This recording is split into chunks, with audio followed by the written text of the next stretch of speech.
Well, thank you again, everyone, for joining us on this icy Minnesota day. We hope you enjoyed your lunch, and we'll go ahead and get ready, get going with our event here today. It is unfortunate, but Minnesota has been hoisted to a place of prominence in the national debate over police and correctional reform. This has been spurred on by several high-profile cases from our own backyard. Philando Castile, George Floyd, and Dante Wright have become household names, and their deaths have been used by reformists as prima facie evidence that policing and correctional systems in our state are deeply flawed, systemically racist, and in need of dismantling. Calmer voices know this isn't the case and understand the real danger such reformist efforts present.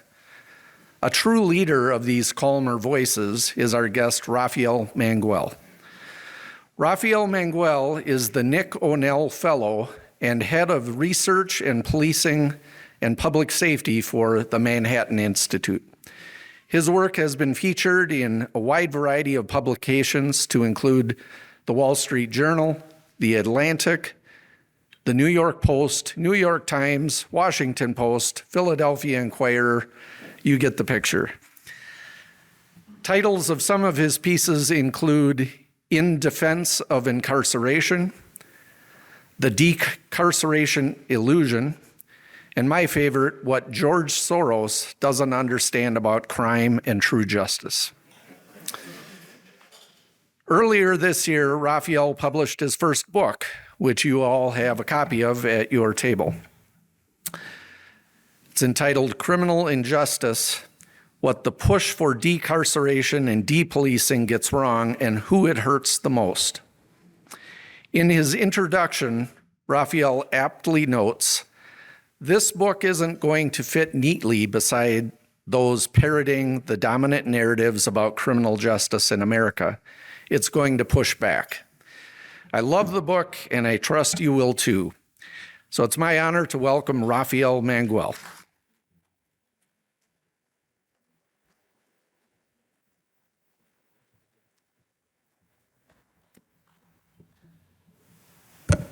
Thank you for that wonderful invitation, David. Thank you all for coming. It really means a lot. It's just really fascinating to me every time I look out and give one of these talks and I see a room of people who truly care. It fills me up with hope that we can have a better future ahead of us. So I'm just going to get right into it.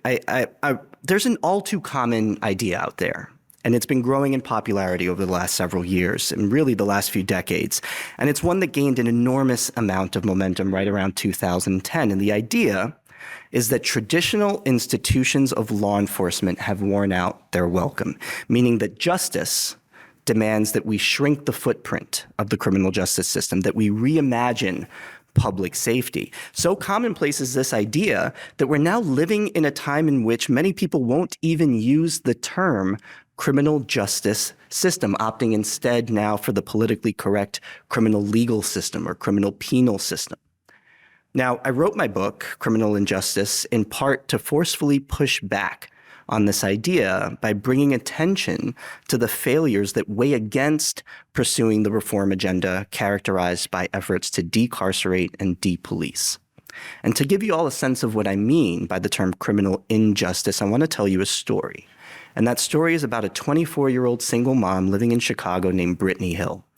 Now, in the summer of 2019, I was sitting at my desk and, following my favorite social media feeds. In this case, it was Twitter. And I came across a post that said, tragic video shows murder in Chicago. And I clicked on it. And it was a security camera footage. So that was the vantage point. And that camera was actually placed in a neighborhood called Austin on the west side of Chicago by the Chicago Police Department. For those of you who don't know, Austin consistently rates as one of the most dangerous neighborhoods on the west side of that city. And what the video shows is just incredibly tragic. Here you have Brittany Hill, 24-year-old young woman with her life ahead of her, holding her 1-year-old daughter in her arms. And she's talking to a couple of people, and here comes this nondescript sedan, rolls to a stop, and the little girl actually waves to the car. And just as she waves, the passenger window comes down and the occupants open fire on the group. Now, Brittany Hill turns to shield her daughter from the gunfire. She's wounded almost immediately. She gets about 5 steps in an attempt to run away before she collapses with her daughter still clinging to her neck. And in a last-ditch effort, uses her last bit of strength to throw her body over her daughter while the bullets continue to fly. After that, the 2 men who were with her ran away. They ran out of frame. One comes back into frame, doesn't attend to Brittany Hill at all. He has a machine gun in his hand, gets into his car, and gives chase. That was the baby's father, apparently. Brittany Hill's limp body is then dragged away while her daughter sits up and seems to take what looked like her first steps in an attempt to follow her mom on the way to the hospital where she was pronounced dead. Now, because that shooting was captured on video, the police were able to make arrests relatively quickly. I think within about 5 hours of the shooting, they tracked down 2 men in the same car that was seen in the video. One was a guy by the name of Michael Washington. The other was a guy by the name of Eric Adams. Michael Washington, though, was 39 years old, so under 40, and had 9 prior felony convictions. God knows how many arrests, was currently on parole. One of his convictions was for second-degree murder. Another conviction was for aggravated assault, which was a charge that was actually pled down from attempted murder. And so when I talk to people about this case and I just sort of give them the facts, one of the first questions I get is, what is a guy like that doing on the street? And that's really, I think, a core of what my book is really about. There is a narrative out there about criminal justice, about policing, and then there is reality, and there is a yawning gap between the two. And what this book is really about is closing that gap and highlighting that the narrative is false in so many ways. Now, it'd be easy to say that, you hear a story like that and say, yeah, that's a tragedy, but it's also an anecdote, right? But I actually think it's important to tell these stories when they illustrate, as I intend to show throughout this talk, a broader reality. And the sad fact of the matter is that Brittany Hill's murder is not an outlier. It's not just an anecdote. It's not an outlier in the city of Chicago, where the typical homicide or shooting suspect has 12 prior arrests, where 1 in 5 have more than 20 prior arrests. It's not an outlier in the United States, where historically close to 40% of convicted felons had an active criminal justice status at the time of the offense, meaning that they were either out on pretrial release, out on probation, or out on parole. Almost 40% of convicted violent felons. Now, the issues that I'm going to discuss today, I think, are more important than they've been in probably 30 years. Why?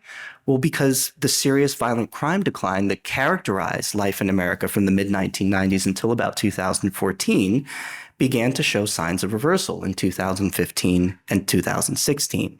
And then, of course, in 2020, as we all know, the U.S. saw the single largest one-year spike in homicides in our nation's recorded history.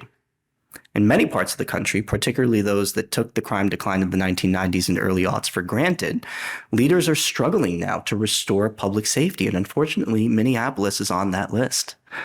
Now, when it comes to the discourse on public safety, I think there are a few problematic tendencies that we've seen more and more of in recent years. And perhaps chief among those is the tendency to avoid an uncomfortable truth. And here it is.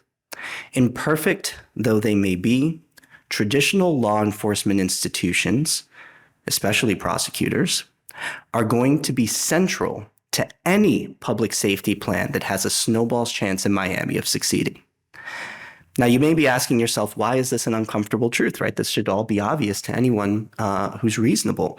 Well, the answer is that there's been a very successful, decades-long effort to cast these institutions in the worst possible light. Police, traditional law and order prosecutors, correctional systems are consistently cast in the media and in academia as mechanisms of brutality, of racist oppression. And that has allowed many well-meaning reformers to convince themselves that decarceration and depolicing are ends in themselves, ends to be pursued unflinchingly and under the assumption that this particular sort of project doesn't involve the sort of trade-offs that always characterize questions of public policy. So what I want to talk about for a moment is what this approach gets wrong. But if I were to do a thorough job of that, we'd be here all day and night. So in the interest of time, I'm going to stick to 2 basic things that reformers get wrong. The first is the idea that we have a mass incarceration problem that, by the logic of how that problem is stated, requires a mass decarceration solution. The second is that the idea that we have a police violence problem. Now, both of these alleged problems have inspired a number of significant policy shifts, things like bail reforms, discovery reforms, parole reforms, juvenile justice reforms, sentencing reforms, decriminalization efforts relating to drugs and all sorts of other kinds of conduct, the placement of various restrictions on the powers of police, intrusive federal oversight of police, bans on grappling techniques such as neck restraints and other uses of force, qualified immunity workarounds and abolition attempts. The list goes on and on. In essence, the criminal justice and police reform movements in this country have worked in tandem to do two things. One is lower the transaction costs of committing a crime. Two is to raise the transaction costs of enforcing the law. But these are not risk-free endeavors. Indeed, these initiatives carry with them quite a bit of downside risk. And that risk is illustrated in some places by the increase in serious crime that has followed the implementation of these very sorts of reforms. But what's really important to bear in mind, however, is that these risks are not evenly distributed. Why? Well, because crime is not evenly distributed. And so I'm going to take a quick detour here just to give you all a sense of just how geographically and demographically concentrated crime is, especially violent crime. Now, any given year in the United States, somewhere around 2% of U.S. counties will see somewhere around 50% of U.S. murders, while around 60% of U.S. counties will see precisely 0 murders in a given year. Within those counties, crime is even more concentrated. Many of you may not have heard of this, but there's something in the criminological literature called the rule of crime concentration. It was invented by a guy named David Weisberg, who's a criminologist, brilliant guy at George Mason University. And what the theory posits is that somewhere around 5% of street segments, meaning corner to corner, both sidewalks, if you're talking about a city block, will account for about half of every city's crime. And this is an experiment that's been replicated all around the world and across this country. In New York City, my home city, about 3.5% of our 82,000 street segments see 50% of all violent crime. About 1% of our street segments see 25% of all violent crime in that city.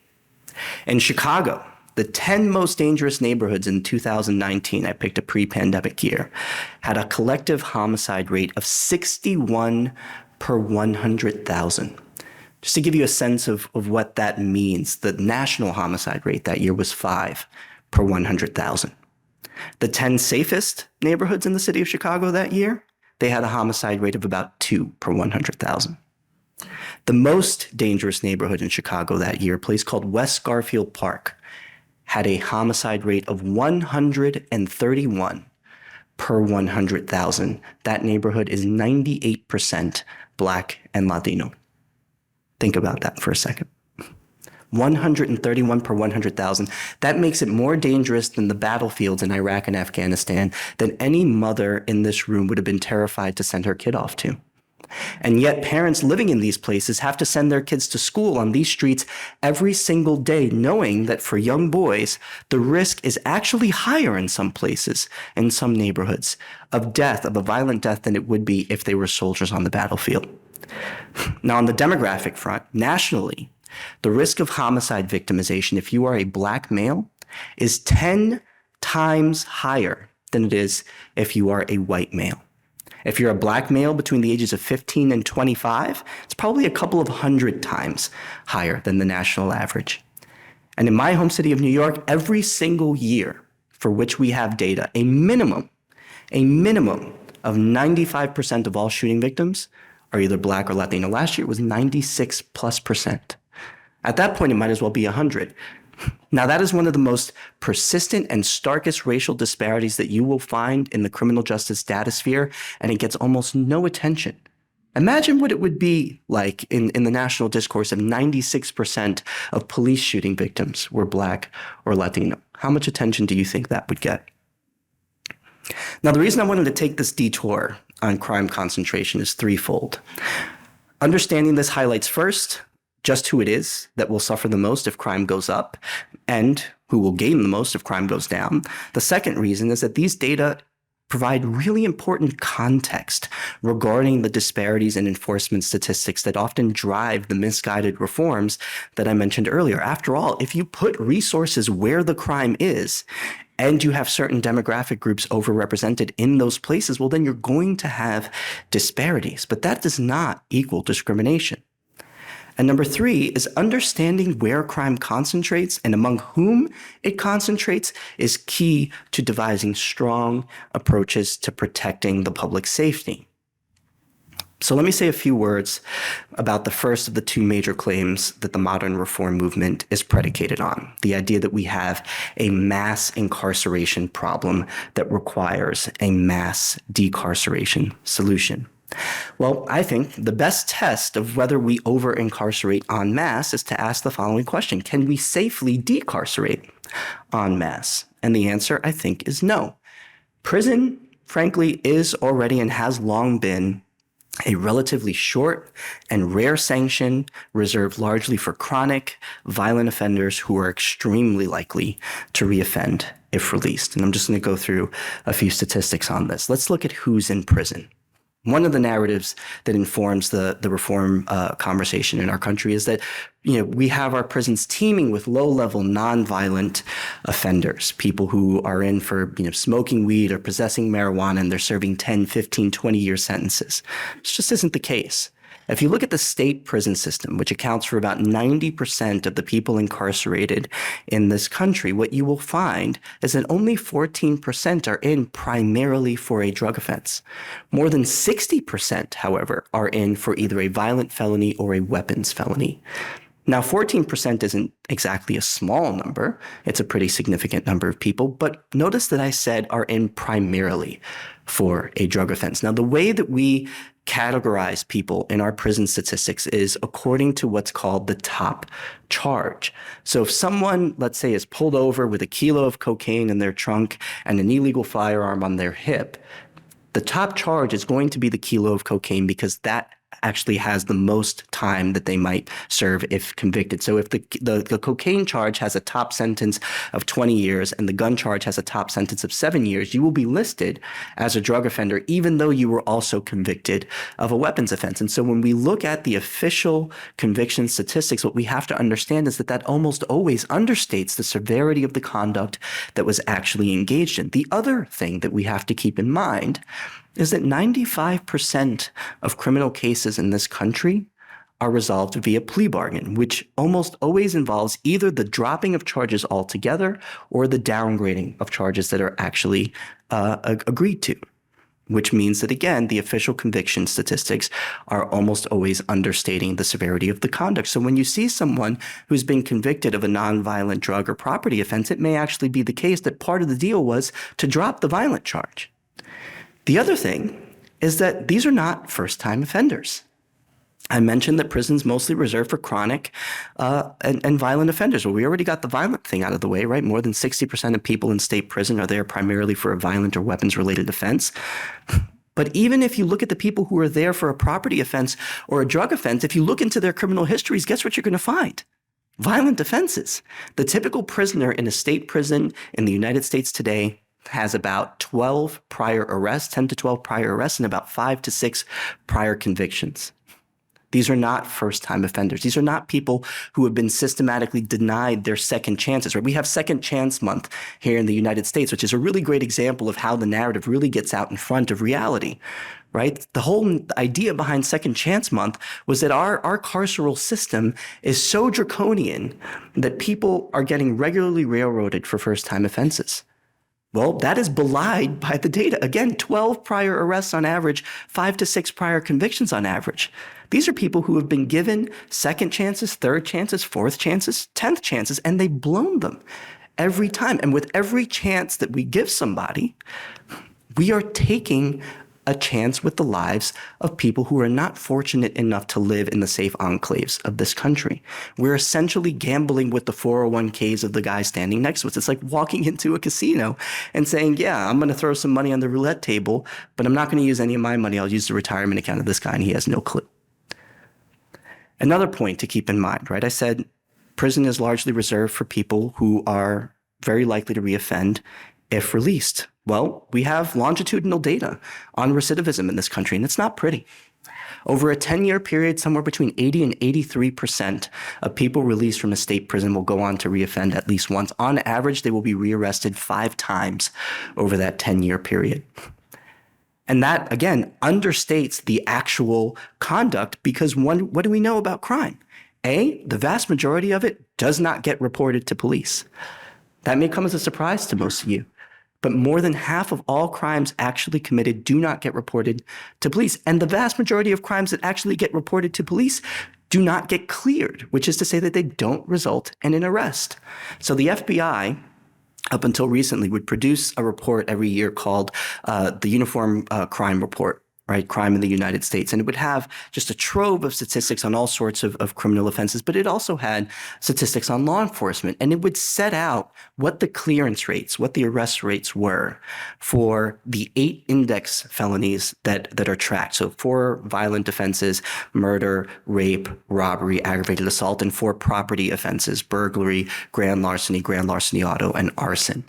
And they would list out what the clearance rates were. For the property felonies, which are, again, these are crimes that the vast majority of Americans believe people should go to prison for at least some period of time, their clearance rate was under 18%, meaning that more than 80% of them went without any sanction whatsoever. For the violent index felonies, the clearance rate hovered at about 47%.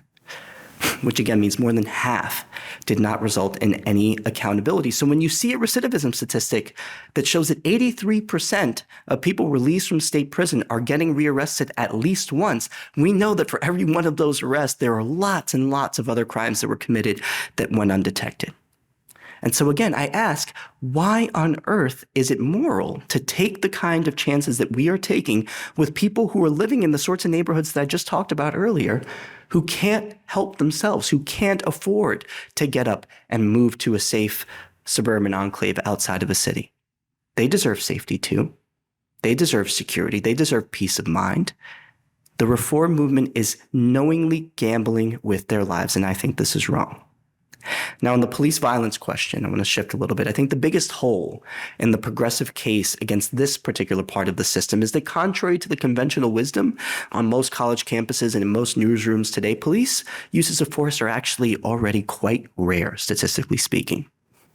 Now, between 2015 and 2020, the police in the United States shot and killed an average of 993 people a year.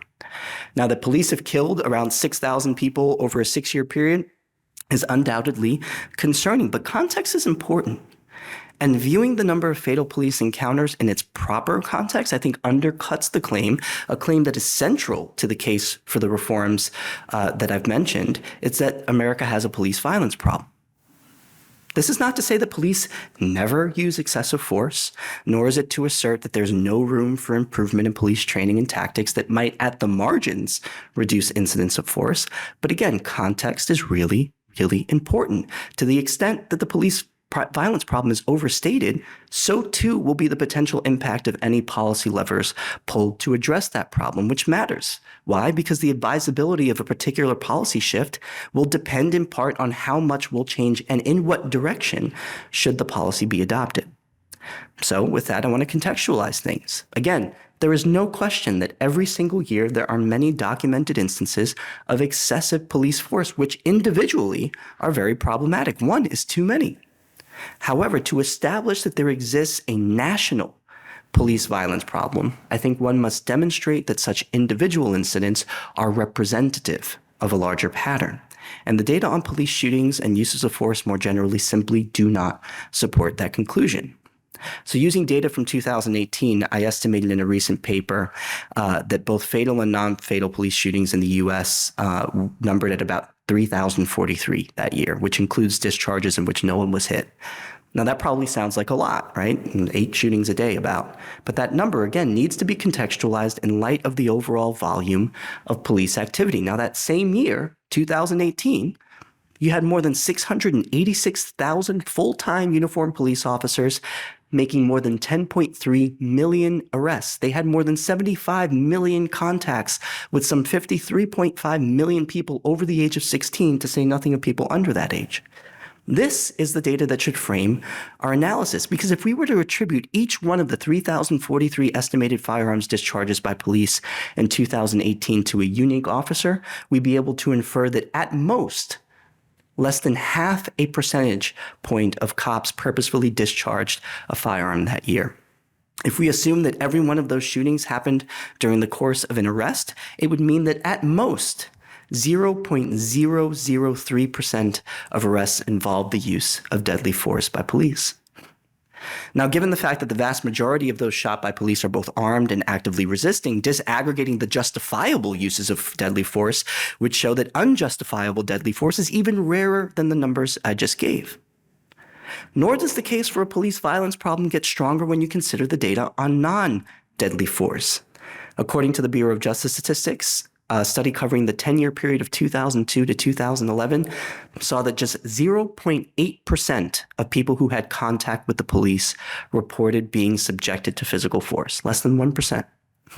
In 2018, a research team of doctors and criminologists conducted a study of police uses of force that was published in a journal called Trauma and Acute Care Surgery. And the research team analyzed over 1 million calls for service across 3 mid-sized police departments in North Carolina, Louisiana, and Arizona over a 2-year period. Those calls for service led to more than 114,000 criminal arrests.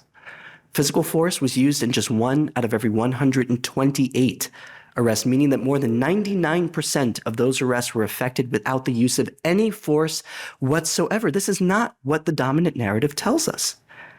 Those researchers went on to find that based on medical examinations of each of those suspects' medical records, 98% of the people against whom force was used sustained, quote, no or mild injury. Just 1.8% of those suspects sustained moderate or severe injuries. And in that entire data set, 1 million calls for service, 114,000 criminal arrests, 2 years, there was just 1 fatal police shooting.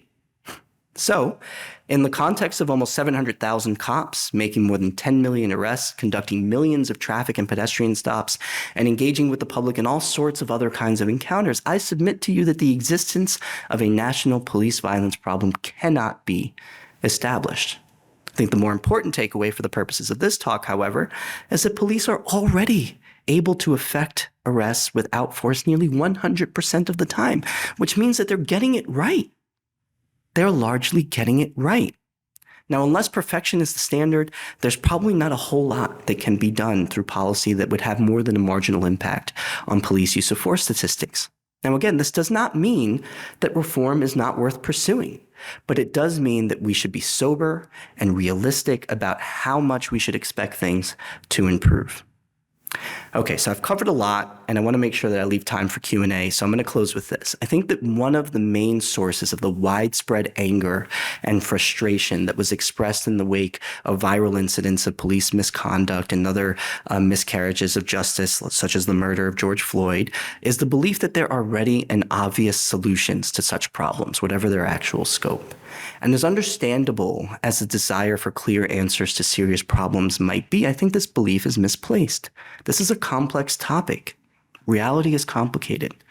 And so the assertion that policing and criminal justice more broadly are fundamentally rotten enterprises, I think is incredibly wrong and misguided. There are things that we can do to make the system better, things I'd be happy to talk about. But the road to true justice begins not with a rush forward, but with a step back, one that will allow us to consider the complicated realities that our passions may be obscuring. Thank you.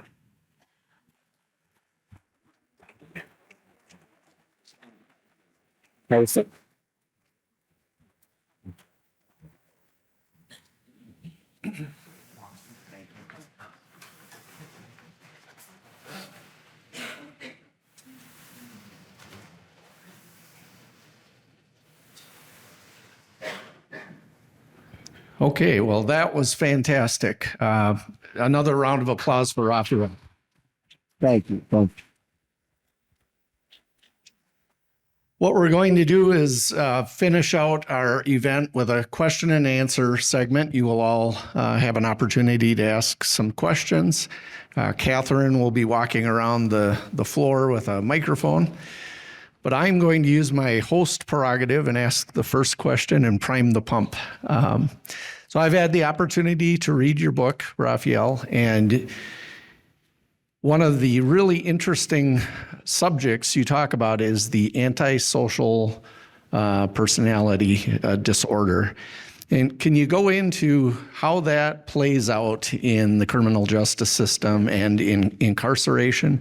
And also, what does it say about our ability to reform? And Yeah, no, I appreciate that question. I mean, it's really interesting because the reason I started looking into the sort of psychological aspect of crime was sort of in an attempt to find an answer to the following critique, which is that, the liberal progressive reformers, the defund the police advocates, one of the things that they say is that we're not actually very radical because we want to do something to reduce crime too. We think that crime is really just a function of deprivation, of poverty, of unemployment, et cetera. And if we can just take the money that we spend on enforcement and put it towards fixing poverty and housing and unemployment, we can actually reduce crime. Now, I think this is wrong for a lot of reasons. The most obvious is that we had a massive crime decline over the course of the 1990s. We didn't solve any of the social problems that people point to as root causes of crime, right? In New York City in 1989, you can look at the poverty rate. It was actually slightly lower than it was in 2016, despite the fact that in 1990, the year homicides peaked, we had 2,262 murders. And in 2017, the year the homicides hit their low, we had 292 murders. So about 90% decline in homicides, and yet poverty essentially remains unchanged. You had the Great Recession, unemployment in the country doubles, the homicide rate declines by 15%, right? And so that was always my main kind of pushback on this idea, but people wanted a sort of more affirmative case, right? Well, then what, if it's not, these sort of socioeconomic indicators, what is it? And that was how I discovered the literature on the psychology of crime. And what it turns out to be the case is that the vast majority of criminal offenders are actually very antisocial in their dispositions. And I mean that in the sort of clinical sense. Now, I'm not a psychologist by training by any means, but, I did read a lot of literature when I was writing this book, and I was just fascinated by the following statistic. In the general population, among men, a diagnosis of antisocial personality disorder has a prevalence rate of about 2 to 4%. In prison settings, it's between 40 and 75%. Which should give you an idea just how much of a driver that is. It's way more common than poverty in prison settings. It's way more common than unemployment. It's, this is, I think, one of the biggest drivers. And the problem, though, what that tells us is that what you have to do to reform somebody, right? There are kind of 4 penological ends that people point to when you talk about incarceration, 4 things that we're supposed to do. One is incapacitate, which I think is the most important, right? You take someone out of the community, it reduces their ability, say for the rare occasion of an escape, to victimize people in that community that they would otherwise spend their time in. The other is rehabilitation. Then you have retribution, right? You want society's sort of desire to punish bad conduct to be satiated so they don't take violence into their own or justice into their own hands through violence. And then you have deterrence, obviously. Now, on the rehabilitation front, though, I think one of the things that reformers don't really understand is that there's a limit to what we can do. It's one of the reasons why our recidivism statistics are so high. It's really hard to reform somebody who is 25 years old and is sort of ingrained in a life of crime. We don't know how to do that reliably. We don't know how to do it at scale. And one of the reasons for this is that this is really a very deep-seated psychological condition. I mean, if you look at the literature, most people, we were talking about this last night over dinner, most people think that humans are born fundamentally good, and the ones that go bad learn how to become bad, right? They have bad behavior modeled for them, and then they copy it. The reality actually is, and I think most people will understand this intuitively once I explain it, is that humans are actually born uncivilized savages, right? Anyone who has, toddlers, right? You take a toy away from a toddler and his first instinct is to take a swing at you. We don't see them as violent beings because they don't have the capability of being, particularly harmful, right? If my 3-year-old son punches me in the face, he's not going to break a bone or anything like that. But the reality is that one of your highest chances of violent victimization, if you define it literally, is in a daycare setting. But right, through our parents, through our teachers, through our communities, we learn how to be social beings. We are socialized out of those patterns. But for some people, that socialization process breaks down. And when it breaks down, you start to see conduct disorders developed in younger children. Those conduct disorders, if not addressed, metastasize over time, and they get to a point where psychological interventions simply won't work anymore. And so while I do believe that we should continue to invest in efforts to rehabilitate, it's important for us to understand that when you're talking about a repeat offender in his early 20s, who has shown escalating tendencies towards violence, we have to be realistic about what the chances of getting that person on the right track are. Because if we're not, again, what we're doing is subjecting the community that they're going to spend their time in to that risk. Thank you. Catherine? Yeah, Go ahead and raise your hand if you have a question. I'll come to you. I'll start again. Okay, thanks. Rafael, thank you. I think you laid out really well just the devastating effect of crime on a small community where crime is happening. There's also the broader impact of crime economically that a broader community faces. Insurance costs, decreased retail activity, things like that. Given how broadly decriminalization harms a community, and how obviously, I guess for people who are pushing the decriminalization agenda, I guess what is the bigger goal? I mean, who is benefiting, financially or politically from this agenda that is so clearly harmful? I mean, is it really just the opportunity to divert resources from law enforcement to the social welfare machine, or to generate votes from guilty white liberals? I mean, is it that cynical, or is there some broader thing at play here? Yeah, I mean, I do think that the vast majority of activists in this space are well-meaning. I think they genuinely believe that this sort of radical reform is what justice really requires. I see it. I mean, sometimes I will debate with these people in, private, and they will hold back tears. I mean, they genuinely believe that the criminal justice system is oppressive and rotten to its core. They genuinely believe that they are part of a big, important fight against injustice. They see themselves as martyrs. And so, I think it's wrong to think that the vast majority of these people are cynical. I do think that there are some people in the movement who really should know better and who do know better, and those are cynical actors. But I think they have a broader political agenda, that wants to see the state grow and that wants to see the state take on more responsibility for social welfare. And this is one of the main arguments that they use to get there. And that's important. But, one of the things that they ignore is that the social welfare actually improves when you get crime under control. I mean, there are researchers out there who went out looking to study the effects of crime on social welfare. And what they find is that things like economic mobility actually increase when you get crime under control. And when crime rises, economic mobility decreases. So does investment in certain communities. So does performance in academics. There are studies showing that a kid who lives within a certain radius of a shooting will perform statistically significantly worse on a standardized test than a kid in his same class from the same neighborhood who lives outside the radius of that shooting will, even when you control for all the relevant statistics. I mean, the bishop talked about the long-lasting impact of crime, and we tend to think about crime in the context of the offender and the victim, without really realizing that the ripple effects go far beyond that. Right. I mean, I'll tell you a story about someone I know. I won't say their name, but there was a shooting in the alley behind their home, which is where the garbage goes out. And they have two young kids who often rotate the chore of taking the garbage out. For the last 2 years, they don't let their kids take the garbage out anymore for fear that they might catch a stray bullet. 2 years after a shooting that didn't wound anybody and that didn't affect them in terms of people they know personally.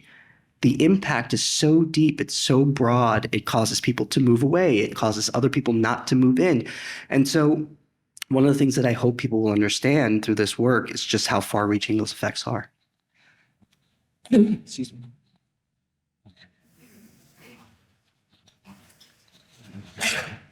Hello. You just moments ago described the reformers with tears in their eyes and good intentions. Another way, from my perspective, describing those folks can be useful idiots. And I'm not trying to be hurtful. I'm just saying my observation about many of these reforms is they're dangerously ill-informed. The reason I bring that up is my observation also is, and I wonder if you agree with this, is they win either way. Because if you're dismantling policing, for example, you essentially end up with larger government. And I think that's actually the motive, and there's many useful idiots doing their do-goodery to try to, make themselves feel better, actually. Yeah, I mean, look, again, I'm not a psychologist. I hesitate to analyze the psyches of reform activists and what motivates them. I do think that there is a sense of guilt informing that, right? I think people have convinced themselves again that they are complicit in the system of injustice and that radical reform is the only way that they can atone for their sins.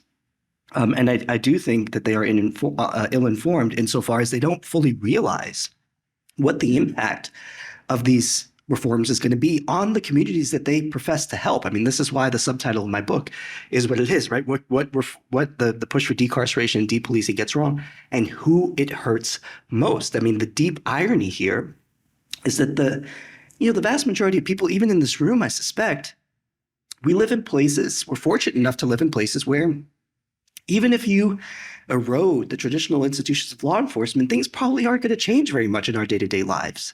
We're insulated from that in a really important way. But there are people in this country who are not so lucky, and that's who I really wrote the book for.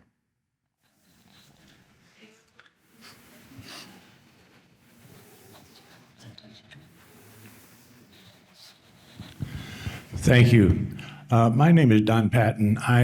Steve and I run the World War II History Roundtable, and I think Catherine Kirsten could be a testament of the quality of programs that we do.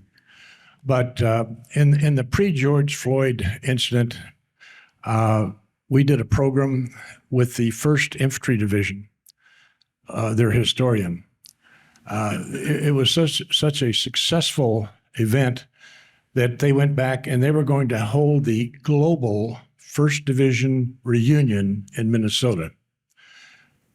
After the George Floyd incident, the board called me up and says, the crime reputation in Minnesota is such, we have taken you off the list. And if a small organization like ours can be affected by something like that, how many other associations and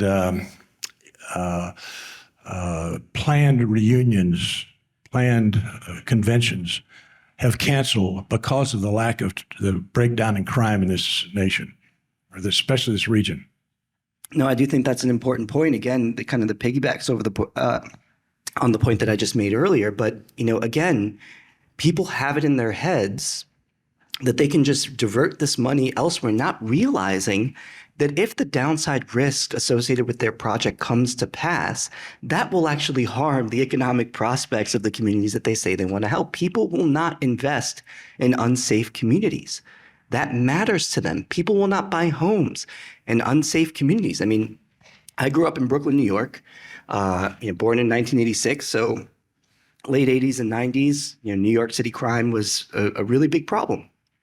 And my parents made a choice that they did not want to raise a family in a high crime neighborhood. And so they scrimped and they saved. And at the first opportunity in 1996, they moved our family to Long Island. Now, we were lucky. That is a privilege, one that I am deeply aware of and one that I appreciate.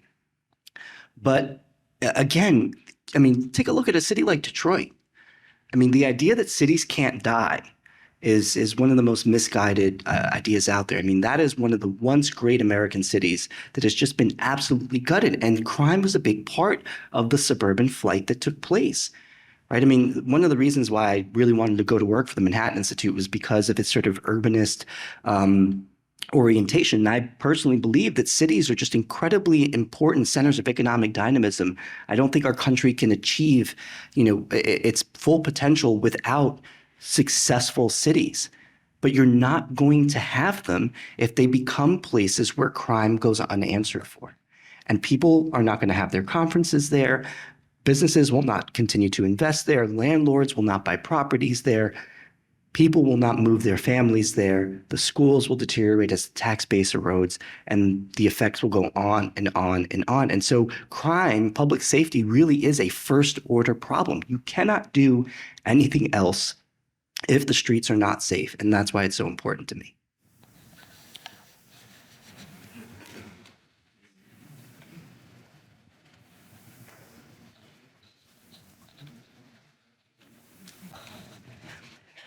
Thanks so much for this wonderful presentation. Can you comment on the push to reduce discipline standards in public schools based on the claim that these are evidence of systemic racism?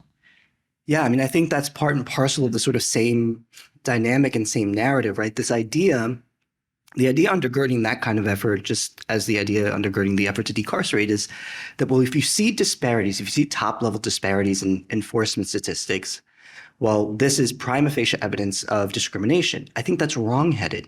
It's not asking the deeper question of why those disparities exist. It could be that there are other disparities that inform those disparities, right? I mean, so George Soros wrote an op-ed. You mentioned, David, the op-ed I wrote in response. But he wrote an op-ed that was completely free of statistics except for one. And the statistic that he included was that Black men are 5.5 times more likely to be incarcerated than white men. And this was to be taken by the reader as just obvious evidence of racism built into the system. I think the same thing goes with school discipline. People say, well, Black kids are X times more likely to be suspended. This is prima facie evidence of racism. Well, what if it's the case that Black kids are also more likely to be involved in the sort of conduct that might justify a suspension? Right? We talked about the disparity in homicide victimization among Black men. Well, there's also disparity in homicide commission. Black men in this country are 8.5 times more likely to commit a homicide than white men. That is going to show up in the enforcement statistics. If, in fact, Black communities are victimized at significantly higher rates, well, then police, if they're doing their job well, are going to disproportionately deploy their resources to the places that need them the most. Now, I'm old enough to remember that one of the biggest critiques against policing in this country was that they were not responsive enough to Black crime. Right? I mean, I don't know how many people in here are old school hip hop fans, but there's a group called Public Enemy, and they had this really famous song called 911 is a Joke. And the idea behind it was that, the police don't actually care about crime in the Black community. Well, we changed that, right? We made them responsive. We deploy resources to the places where the crime is the worst. Well, that means that police are going to have more opportunities to interact with people that fit the demographic profiles that are overrepresented in those neighborhoods. The same thing goes in the schools. We tend to only look at one side of the ledger, right? It's not just about enforcement. Enforcement exists for a reason, because enforcement helps. In the context of crime, enforcement means taking somebody off the street. And by taking somebody off the street, you're avoiding the victimization, right? There's a statistic out there that shows that for every year the typical prisoner is incarcerated, you are abating between 8 and 10 index felonies, meaning that that person would otherwise commit those felonies if they were out on the street. Well, the same thing goes for school discipline. One of the reasons that we have school discipline is because it discourages and incapacitates students who might engage in conduct that is harmful for the broader school community. But what we do in these debates is we only look at one side of the ledger. We pretend that enforcement is the only output of the system. Well, that's not true, right? We also have, in the context of the criminal justice system, crime declines. That's an output. Why are we only looking at enforcement? If you look at 1990 to 2014, we had a massive decline in homicides during a time in which we had a massive increase in enforcement, more arrests, more incarcerations. Well, who benefited the most from that decline in homicides? Well, as I talk about in the book, there was a study done of this, asking this very question. And what it found was that the decline in homicides between 1990 and 2014 added a full year of life expectancy to the average Black man in the United States. It only added 0.14 years of life expectancy to the average white man. Now, that's a massive public health benefit, and it's extremely disproportionate in its distribution. But I want to make that point to pose a rhetorical question. You have that statistic, right? We know that black men benefited way more than white men did from the crime decline. Why on earth would institutions allegedly designed and operated for the specific oppression of the black community so disproportionately benefit the black community when those systems achieve their stated ends? As stated by whom? As stated by the people at the system's helm. Ask any police chief, any law and order prosecutor, what is it that you want to achieve? Public safety gains, crime declines. Well, we know where the crime is, and we know that when crime declines, that it's going to disproportionately benefit the African-American community. Why on earth would a racist system do that?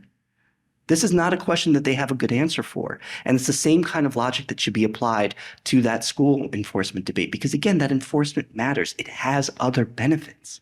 And this is something that just consistently gets ignored. And it's a bluff. Call them on the bluff. We will do one more question, and then we'll go back to John Hinderaker for a brief wrap-up.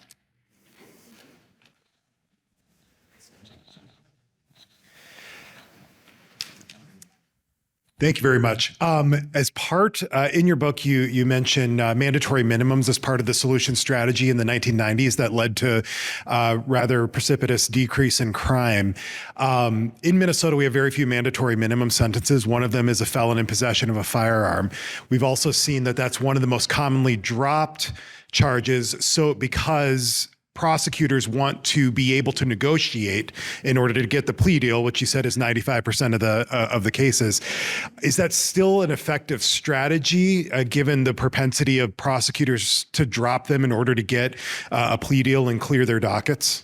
Yeah, I mean, it can be, right? This is one of the things that I think we often forget. You can have really great criminal justice policies on paper, and it can do zero good, because effective criminal justice policies requires effective criminal justice policy implementation.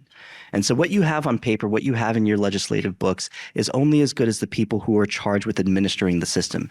And so you can have a great bail reform, for example, like the state of New Jersey has. I've written about this many times. The way that they did their bail reform was outstanding. On paper, it's exactly how you would want to do it.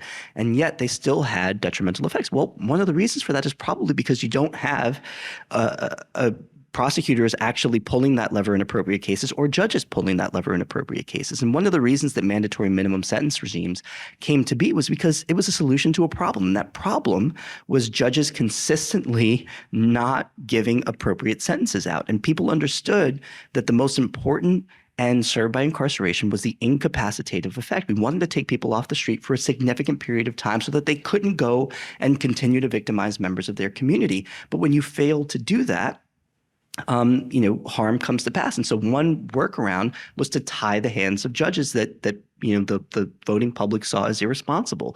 And, again, it doesn't do much good to have that on the books if, in fact, prosecutors are dropping that particular charge more often than not. And so, again, ultimately, this is a political problem that is going to require a political solution, which is to say that eventually the public is going to have to speak loudly enough that the people charged with actually administering this system have the wherewithal to make the most of the tools at their disposal. And until that happens, I think we're going to continue to move in the wrong direction, unfortunately.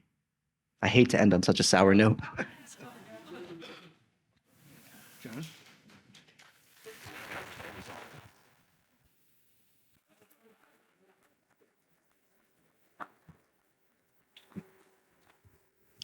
Just a few quick announcements. First of all, thanks to Rafael Mangual, David Zimmer, and Bishop Harding Smith for a terrific program. Let's have a nice round of applause. Second, everything American Experiment does is paid for by our supporters. We have about 8,000 individual donors in the state of Minnesota, and they are people like you. The median donation to our organization is about $50. And so if you enjoyed this program, if you support the work that American Experiment does across a broad range of issues, I really want to ask you to support that work. Every table has got a couple of envelopes on it, and you can slip a check into the envelope and leave it behind. And if you do that, we will appreciate it very much. You also at any time can go to our website, americanexperiment.org, and there's a donate button there, and you can put a donation on a credit card, and a lot of people do that. But please do support our work. We are doing our best to turn around and to save the state of Minnesota, and I hope you'll be with us in that effort.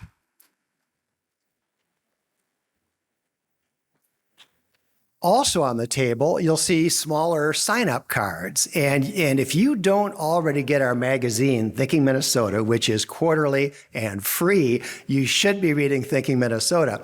And if you don't get our twice-a-week emails, you really should be getting those too. They're full of information. They give you links to pertinent parts of our website and so forth. So you can take one of those cards, fill it out, just put in your name and your mailing address, and you'll be added as a free subscriber to Thinking Minnesota. And if you give us your email address, if you're not already getting our emails, you'll be added as well to the email list. So I encourage you to do that. Next, some of you may not realize that American Experiment has got a full range of merchandise. And if you go to americanexperiment.org and you click the button at the top that says merch, which is how the young people refer to it, it'll show you this stuff. And we've got terrific sweatshirts. We put one of our sweatshirts out on the table out there in the corridor. We have a quarter zip, which is immensely popular. People love these things. We have T-shirts, we have mugs, we have 2 different kinds of hats. We have all kinds of merchandise. And so I would really urge you to show your support for American Experiment by checking out the merchandise at our website, americanexperiment.org. And finally, on the table, as you exit there in the corridor, there's a whole bunch of literature, including some recent papers and issues of Thinking Minnesota. So if you see something there that looks interesting to you that you haven't already read, by all means, just pick up anything you like at the literature table on your way out. And with that, we will conclude our program. Thank you very much for coming.